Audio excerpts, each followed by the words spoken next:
Hi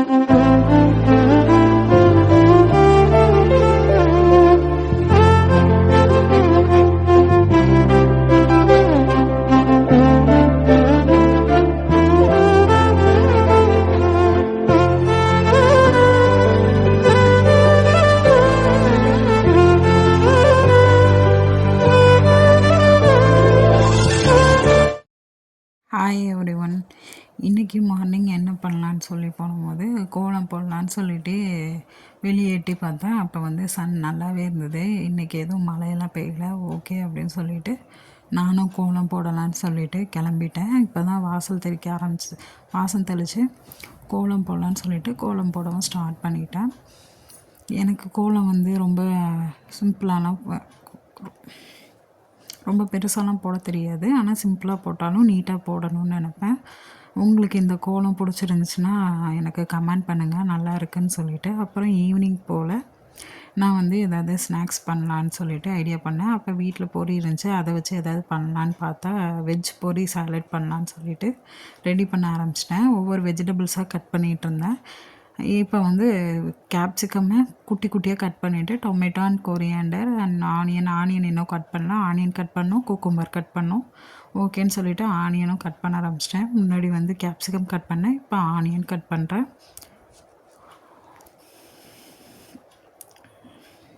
ஆனியனும் cut பண்ணி எடுத்து வச்சாச்சு. இனிமேட்டு குக்கும்பர் கட் பண்ணோம். குக்கும்பரும் குட்டி குட்டியாக கட் பண்ணிவிட்டு குட்டி குட்டி ஸ்கொயராக கட் பண்ண ஆரம்பிச்சிட்டேன். அதுவே கட் பண்ண ஆரம்பித்து அதையும் ஒரு பிளேட்டில் எடுத்து வைக்கலான்னு சொல்லிட்டு கட் பண்ணி எடுத்து வச்சிட்டேன். அப்போ தான் என்னடா சவுண்டு கேட்குதுன்னு பார்த்தா என்னோடய பிரதர்இன்லா வந்தாங்க. என்ன பண்ணுறீங்க அப்படின்னு சொல்லிட்டு வந்தாங்க. அப்புறம் சாலட்டுங்கவும் சரி என்னெல்லாம் வீடியோ எடுக்காதீங்கன்னு ஓடிட்டாங்க. அப்போ எங்கள் அத்தை வந்து அவங்கள வீடியோ எடுக்க ஆரம்பிச்சிட்டாங்க. அப்புறம் அவங்களும் வீடியோவுக்கு வந்து போஸ்லாம் காமிச்சிட்டு இருந்தாங்க. அதுக்குள்ளே நான் வந்து சாலட்டுக்கு கட் பண்ணி முடிச்சிட்டேன்.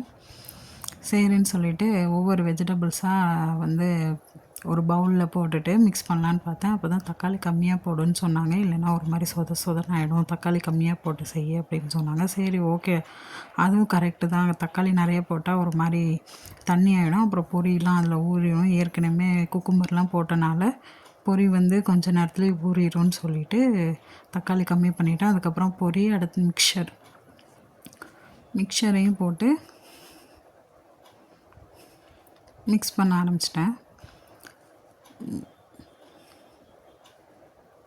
நல்லா மிக்ஸ் பண்ணிவிட்டு பார்த்தா இப்படி தான் இருந்தது. அதுக்கப்புறம் எல்லாத்துக்கும் ஒவ்வொரு பவுலில் போட்டு கொடுக்கலான்னு சொல்லிவிட்டு பவுலில் போட்டுட்டு அத்தைக்கும் தம்பிக்கும் கொடுத்தேன். அப்போ தான் தம்பி எடுத்துகிட்டு எப்படி இருக்குது அப்படின்னு சொல்லி கேட்கலான்னு சொல்லிவிட்டு அவன்கிட்ட எப்படி இருக்குது சொல்லுப்பா அப்படி சொன்னோம். சரி சொல்கிறேன்னு சொல்லிவிட்டு வீடியோக்காண்டி வேணுக்குன்னு நல்லா இல்லை அப்படி சொல்லிகிட்டு இருந்தாங்க. அதுக்கப்புறம் வந்து நல்லா தான் இருக்குது அப்படின்னு சொன்னாங்க. அதுக்கப்புறம் சரி ஈவினிங் எதாவது டின்னர் பண்ணலான்னா என்ன பண்ணுறது யோசிச்சுட்டே இருந்தோம். அதுக்கப்புறம் தான் ஐடியா வந்துச்சு, ஓகே பணியாரம் பண்ணலான்னு சொல்லிட்டு சரின்னு சொல்லிவிட்டு பணியாரத்துக்கு வந்து நான் எப்போயுமே வெங்காயம்லாம் வதக்கி தான் போடுவேன். அப்போ தான் கொஞ்சம் டேஸ்ட்டாக இருக்குன்னு சொல்லிவிட்டு வெங்காயம் வதக்கலான்னு சொல்லிவிட்டு எண்ணெய், கடுகு, கடலைப்பருப்புலாம் போட்டு ஃப்ரை பண்ணிவிட்டு அதுக்கப்புறம் வெங்காயத்தை போட்டு வதக்க ஆரம்பிச்சிட்டேன்.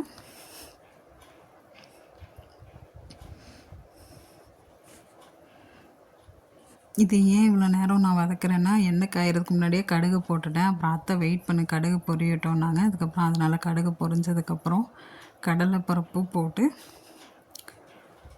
நான் வந்து ஃப்ரை பண்ணிவிட்டு அதுக்கப்புறம் வந்து பச்சை மிளகா, கருவேப்பிலை போட்டு ஃப்ரை பண்ணிவிட்டு அதுக்கப்புறம் வெங்காயமும் போட்டு ஃப்ரை பண்ண ஆரம்பிச்சிட்டேன். வெங்காயம் வந்து ஃப்ரை பண்ணி போட்டு பாருங்கள், ரொம்பவே டேஸ்ட்டாக இருக்கும். சீக்கிரமும் பணியாரம் வந்து அந்த வெங்காயம் வந்து கெட்டு போகாது. அதனால் வெங்காயத்தையும் நல்லா ஃப்ரை பண்ண ஆரம்பிச்சிட்டேன். கடைசியாக கொத்தமல்லியை போட்டு ஃப்ரை பண்ணிகிட்ருந்தோம். கொத்தமல்லி போட்டால் இன்னுமே அந்த டேஸ்ட்டு ஸ்மெல் எல்லாமே நல்லா வரும். அதனால் கொஞ்சம் கொத்தமல்லியும் போட்டு ஃப்ரை பண்ணிவிட்டு அதை வந்து மாவில் வந்து எடுத்து போடலான்னு சொல்லிவிட்டு மாவில் எடுத்து போட்டுட்டோம். நான் மாவில் வந்து என்ன பண்ணேன்னா உப்பு போட மறந்துட்டேன். சரின்னு எக்ஸ்ட்ரா கொஞ்சம் உப்பு போட்டு மாவை வந்து கலக்க ஆரம்பிச்சிட்டேன். நல்ல மாவை மிக்ஸ் பண்ணிவிட்டு பணியாரம் சட்டியில் ஊற்றலான்னு சொல்லிவிட்டு மிக்ஸ் பண்ண ஆரம்பிச்சிட்டேன். அந்த மாவு வந்து நிறைய இருக்கனால கொஞ்சம் டைம் எடுத்து தான் நான் மிக்ஸ் பண்ணேன். எல்லாத்தையுமே நல்லா மிக்ஸ் பண்ணிவிட்டேன். ஒரு சைடு வந்து பணியார சட்டி வச்சுட்டேன். இன்னொரு சைடில் வந்து நான் ஒரு நாள் பஜ்ஜி சாப்பிட்டேன். அங்கே வந்து ஒரு சட்னி கொடுத்தாங்க. அது ரொம்ப டேஸ்ட்டாக இருந்துச்சு. சரி அதே மாதிரி நம்ம சட்னி ட்ரை பண்ணுவோன்னு சொல்லிவிட்டு பணியாரத்துக்கு அந்த சட்னி தான் செய்ய போகிறேன். ஓகே, அந்த எண்ணெய் காயறதுக்குள்ளே இங்கிட்ட வந்து நம்ம பணியாரம் ஊற்றி வச்சுருந்தோம்னா சீக்கிரமாக வேலை முடியும்னு சொல்லிவிட்டு ஒரு சைடு பணியாரமும் இன்னொரு சைடு வந்து சட்னிக்கு தேவையான அதெல்லாம் ரெடி பண்ணிட்டேன். இங்கிட்ட சட்னியோட எண்ணெய் நல்லா இதாகிடுச்சு, காஞ்சிருச்சு. அதுக்கப்புறம் அது கூட வெங்காயம் போட்டு நல்லா மிக்ஸ் பண்ண ஆரம்பிச்சிட்டேன். இதில் என்ன சொல்லியிருந்தாங்கன்னா புதினா லீஃப் வந்து அதிகமாக போடணும், அப்போ தான் அந்த டேஸ்ட் வந்து நல்லாயிருக்குன்னு சொல்லிவிட்டு ஒரு யூடியூப் சேனலில் சொல்லியிருந்தாங்க. சரின்னு சொல்லிவிட்டு அவங்க சொன்ன மாதிரியே எல்லா இன்க்ரீடியண்ட்டும் போட்டு ஃப்ரை பண்ண ஆரம்பிச்சிட்டேன்.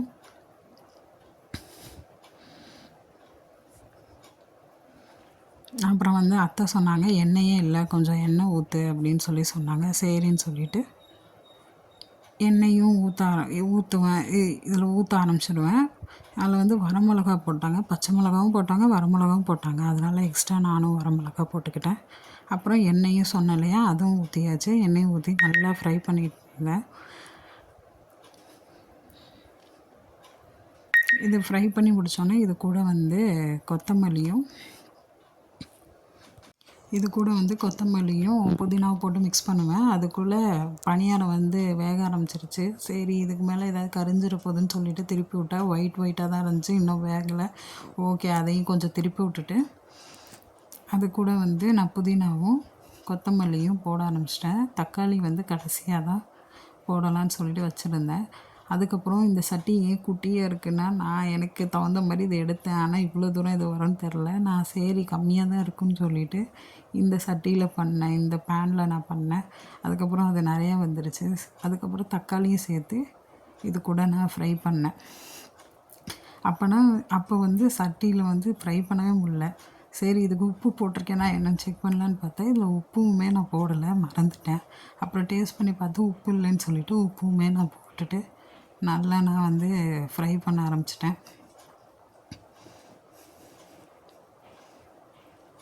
இது நல்லா ஜூஸியாக வர அளவுக்கு ஃப்ரை பண்ண ஆரம்பிச்சிட்டேன். இன்னொரு சைடு வந்து பணியாரமும் ரெடி ஆகிடுச்சுன்னா இப்போ ஒவ்வொரு சைடு வந்து பணியாரமும் ரெடியாகி ஹாட் பேக்கில் வந்து வைக்க ஆரம்பிச்சிட்டேன். ஏன்னா வந்து சட்னி சீக்கிரம் ரெடி ஆயிரும், எல்லாத்துக்குமே பணியாரம் ஊற்றணும் இல்லையா, லேட் ஆகுன்னு சொல்லிவிட்டு அதுவும் ஒரு சைடு பணியாரம் ஊற்ற ஆரம்பிச்சிட்டோம். அதுவுமே வந்து நல்லா ரெடி ஆகிட்டு இருந்தது.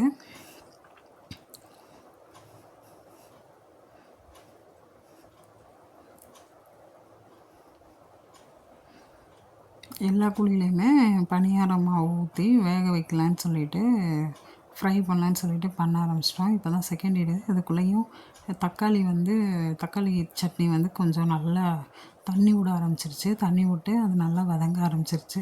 சரின்னு சொல்லிவிட்டு அதையும் எடுத்து ஒரு பேனில், ஏன்னா அதிலே வச்சுருந்தா ரொம்ப ஹீட்டாக இருக்குன்னு ஒரு தட்டில் மாற்றிட்டு அதையுமே வந்து கழுவ போட்டுட்டு இதை கொஞ்சம் ஆற வைக்கலான்னு சொல்லிவிட்டு ஆற வச்சிட்ருந்தேன். அதுக்குள்ளே போய் எங்கள் ஹஸ்பண்ட் என்ன பண்ணுறாங்கன்னு பார்க்கலான்னு சொல்லிவிட்டு நான் மேலே போய் என் ரூமில் போய் என்ன பண்ணுறாங்கன்னு பார்த்தேன். அப்போ தான் இவங்க ஹோம் தேட்டரில் ஏதோ பண்ணிகிட்டு இருந்தாங்க. ஹோம் தேட்டர் ஸ்டாண்ட் வாங்கிட்டு வந்தாங்க. ஓகே அதெல்லாம் ஃபிக்ஸ் பண்ணுறாங்கன்னு பார்த்தா அதை ஃபிக்ஸ் பண்ணாமல் வச்சுருந்தாங்க. ஏன்ப்பா ஃபிக்ஸ் பண்ணல அப்படின்னா, அந்த மாதிரி ஆணி அடிக்கணும், அதனால் அடிக்க முடியாதுன்னு சொல்லிவிட்டு ஃபிக்ஸ் பண்ணாமல் வச்சுருந்தாங்க. சரிப்பா நீ ஃபிக்ஸ் பண்ணன்னு சொல்லிவிட்டு திருப்பி கீழே வந்தால் சட்னி அரைக்கலான்னு சொல்லிவிட்டு மிக்சியில் வந்து சட்னி அந்த வெங்காயம் தக்காளியெல்லாம் போட்டு அரைக்க ஆரம்பிச்சிட்டேன். ஃப்ரை பண்ணதை போட்டு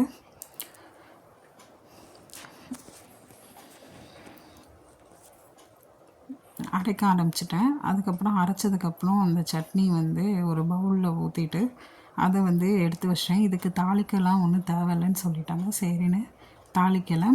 அதுக்கப்புறம் பணியாரமும் ரெடி ஆயிடுச்சு, சட்னியுமே ரெடி ஆயிடுச்சு. என் ஹஸ்பண்ட் கிட்டே கொடுத்து இதை வந்து சாப்பிடுங்க எப்படி இருக்குன்னு பார்க்கலான்னு சொல்லிவிட்டு அவங்கள்ட்ட நான் கொடுத்துட்டேன். அவங்களும் சாப்பிட்டு நல்லா தான் இருக்குது அப்படின்னு சொன்னாங்க. அதுக்கப்புறம் எப்பயும் போல் நம்ம கிச்சனை க்ளீன் பண்ணணும். சரின்னு சொல்லிவிட்டு எல்லாமே எடுத்து வச்சுட்டு பாத்திரத்தையும் எல்லாமே க்ளீன் பண்ணிவிட்டு நம்ம வந்து கிளம்பலாம், ரூம் போகலான்னு சொல்லிவிட்டு கிளம்பியாச்சு. அதுக்கப்புறம் நான், அத்தை, என் ஹஸ்பண்ட் 3 பேருமே ரூமில் வந்து ஹோம் தேட்டர் எப்படி இருக்குன்னு சொல்லி பார்க்கலான்னு சொல்லிட்டு மேலே போய் உட்காந்து பார்க்க ஆரம்பிச்சிட்டோம். எங்களோட வாலில் வந்து இந்த அளவுக்கு தான் 80% இதுதான். எங்கள் வாலில் 80 இன்ச்சு சைஸ்க்கு தான் ஃபிக்ஸ் பண்ணியிருந்தோம். சரின்னு சொல்லிவிட்டு அதை பார்த்துட்டு அதுக்கப்புறம் சரி தூங்கலான்னு தூங்க ஆரம்பிச்சிட்டோம். இந்த வீடியோ உங்களுக்கு பிடிச்சிருந்துச்சுன்னா லைக் பண்ணி, ஷேர் பண்ணி, சப்ஸ்கிரைப் பண்ணுங்கள். பெல் ஐக்கானை கிளிக் பண்ணுங்கள். இது மாதிரி நிறைய வீடியோ வர நீங்கள் வந்து நிறைய லைக் பண்ணால் தான் என்னால் போட முடியும். ஸோ நீங்கள் எல்லாருமே இந்த வீடியோ உங்களுக்கு பிடிச்சிருந்துச்சுன்னா லைக் பண்ணுங்கள். பாய் பாய்.